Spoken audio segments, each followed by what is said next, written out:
Hey guys, this is Austin, and today I'm here in New York City for the launch of the Samsung Galaxy S8. The first thing that jumps out to me is the display.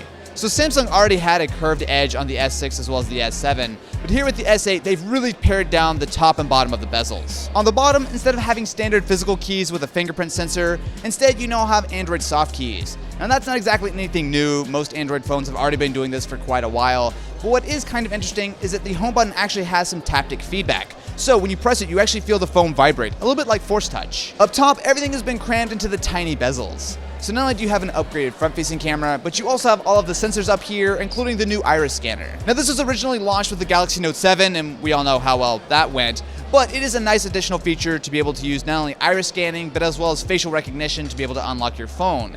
It's not going to be as secure as something like a password or fingerprint, but it is an option. With those smaller bezels though, comes a very weirdly shaped screen. So the resolution is 2960 by 1440, and what that means is the screen is very, very tall, much more so than a traditional smartphone. So in most apps, it's not a big deal. For example, when you're watching a YouTube video, all you'll see is just a few black bars on the left and right.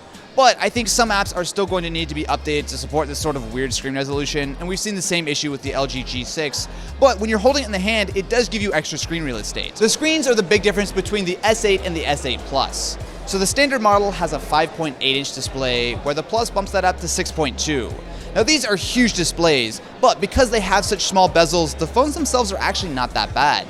So for example, while the S8 is a little bit bigger than something like an iPhone 7, the Plus is almost the exact same size as the iPhone 7 Plus. It's a little bit taller, not quite so wide. Considering that you're getting a much larger display, it actually looks pretty good. The screens themselves look great, and you have some cool features like HDR support, but the real star of the show here is absolutely how big of a screen they were able to fit in such a small phone. Take a look around the rest of the Galaxy S8, and you'll see it kind of looks a lot like the S7. So one of the big changes is that the fingerprint sensor has been moved to the back of the phone. Now this is not exactly a bad idea. I especially like phones like the Pixel, which put it right in the middle, but because the S8 puts it right beside the camera, it's a little bit awkward to get to. Not exactly a big deal, but expect a lot of fingerprints on your camera. Speaking of cameras, the Galaxy S8 has the exact same one from the S7. Now that's not a huge disappointment, as the S7 had one of the best cameras when it came out last year, but that was last year, and this year there were phones like the iPhone and Pixel which absolutely compete with it.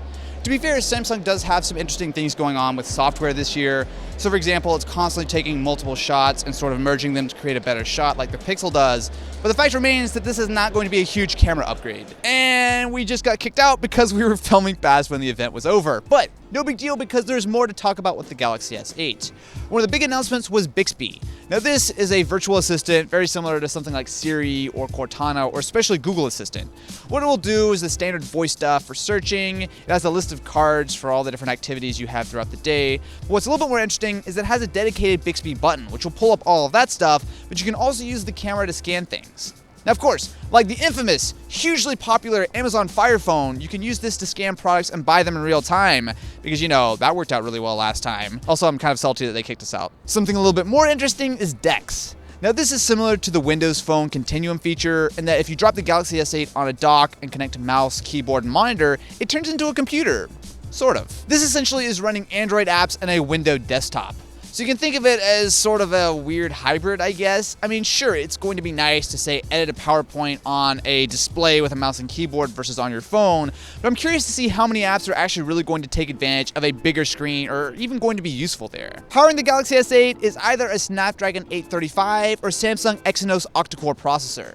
Now what's interesting about these is that they're both based on the brand new 10nm process. And Samsung loved talking about this on stage, and essentially what it means is that the chips are going to be smaller and either provide more performance, which they do by like 10 to 20%, but more importantly they're going to help save battery, and that's important. After the disaster that was the Note 7 with its exploding batteries, Samsung definitely was a little bit conservative this year. So the S7 has a 3000 mAh battery, and the Plus has 3500. Now that's about what you would find on the S7, but the difference is the new phones have much larger displays. So yes, that processor should be more power efficient, but those displays are definitely going to suck up a lot of juice, so we'll see how battery life actually stacks up. Thankfully, we have a lot of the good features from the Galaxy S7, so there's still water resistance with IP68 certification, so if you want to go swimming with your Galaxy S8, you can. It also still has both a USB-C as well as a headphone jack, which is awesome because, you know, Why wouldn't you not have that on a smartphone in 2017? The Galaxy S8 will be available for pre-order starting tomorrow, and will be on sale on April 21st in the US. So I'm curious, what do you guys think about the Galaxy S8? For me, I think it would be nice if it had a better camera and some less gimmicky features, but that design really does go a long way. But definitely be sure to let me know what you guys think in the comments below. Anyway guys, thank you so much for watching, and I will catch you on the next one.